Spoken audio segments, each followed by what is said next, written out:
The experiment was a success, but I fear our time is short.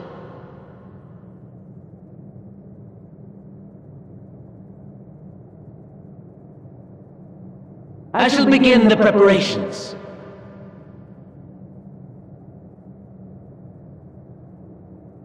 Now, it is time for you to awaken.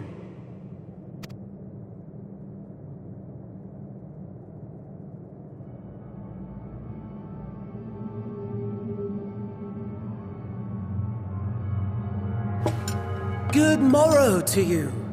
Here, have a taste before it gets cold. Oh, but be sure to remove your helmet. Take a moment, too, to familiarize yourself with that borrowed flesh.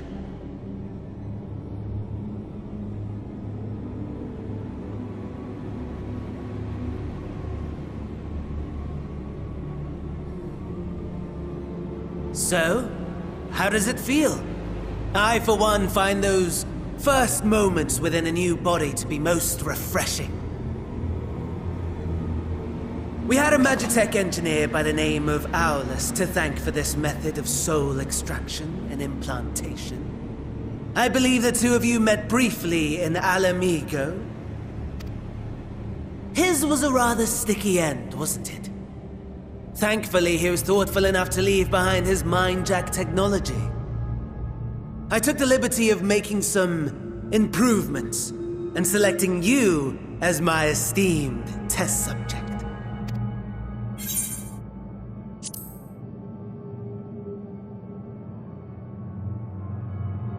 And permit you to go on a righteous rampage instead of partaking in this delicious meal? I think not.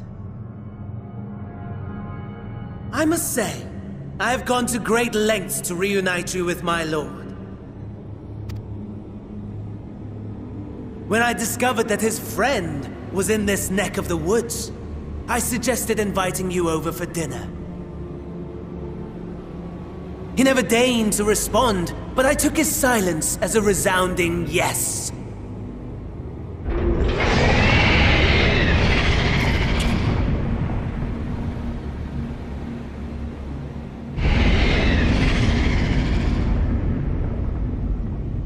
Oh my!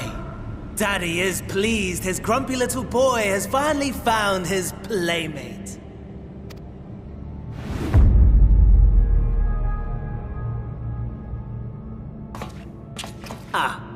Exposition is in order. The Garlean Empire has long outlawed all forms of religion. No gods to worship, no risk of summoning. Brilliantly simple.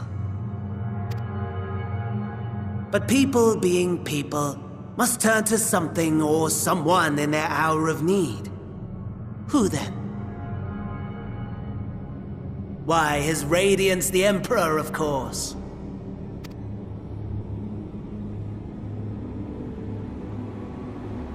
As you have observed firsthand, Garlemald has seen better days. The legendary Solus Galvus, dead. Provinces near and far in open rebellion. Our bold new emperor assassinated.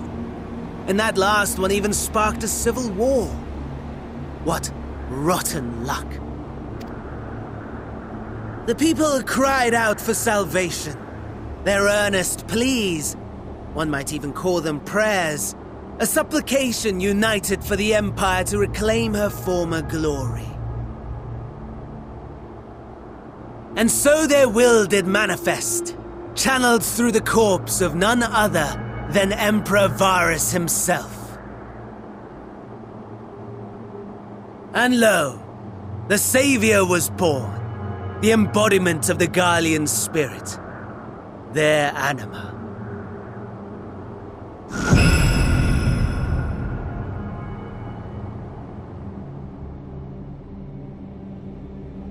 It calls to its subjects, compelling them to take up arms and fight.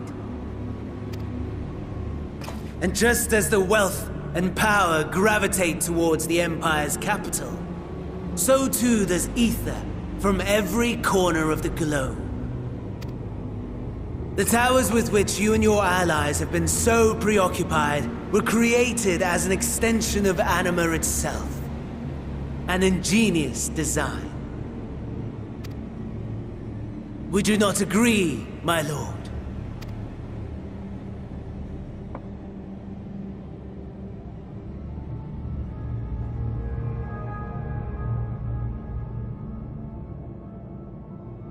Does the pursuit of prey you have bested before excite you?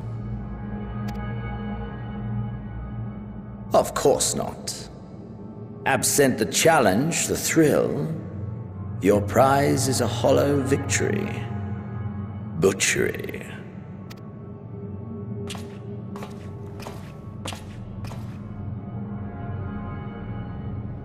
Perhaps you think that to be the extent of my promise. I have no doubt fallen in your estimation since Alamigo.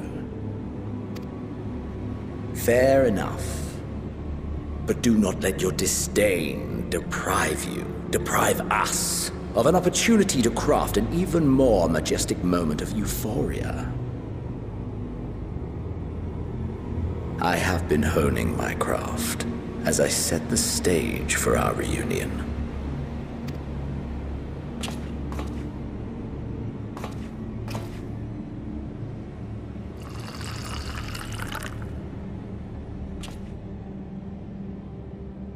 Wheresoever there is suffering and despair, you appear to fulfill your duty as defender of this star.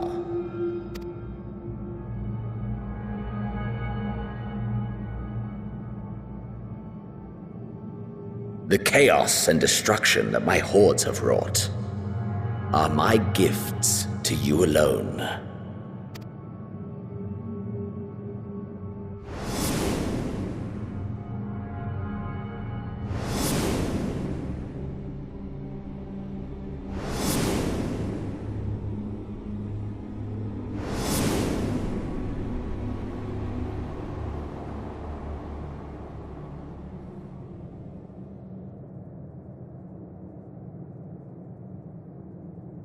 At a loss for words?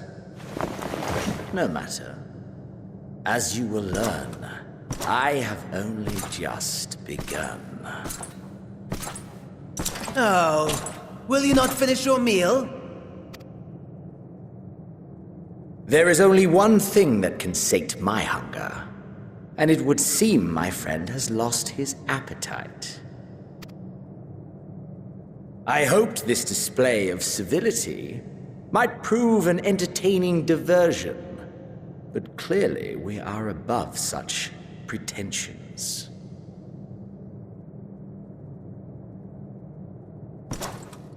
While my lifeless body was in the possession of the Ascian, I too claimed another's as my own. It was an enlightening experience to fight in an unfamiliar form. Flaws and failings in my technique were plain to see. Whence rises one's true strength? The flesh? The soul? Perhaps you should like to discover the answer for yourself.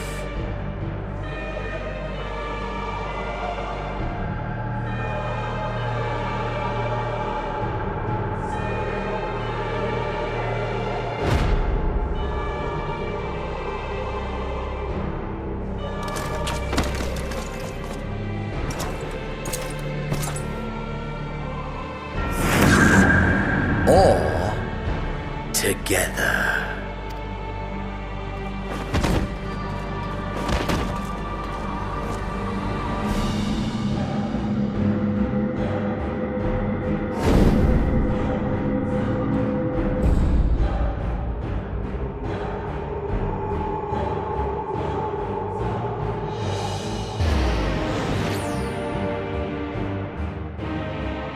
Oh dear!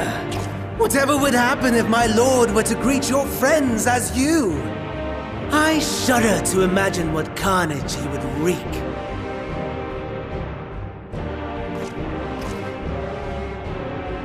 We'd better hurry if we want to avert the bloodbath. You can thank me later for my generosity.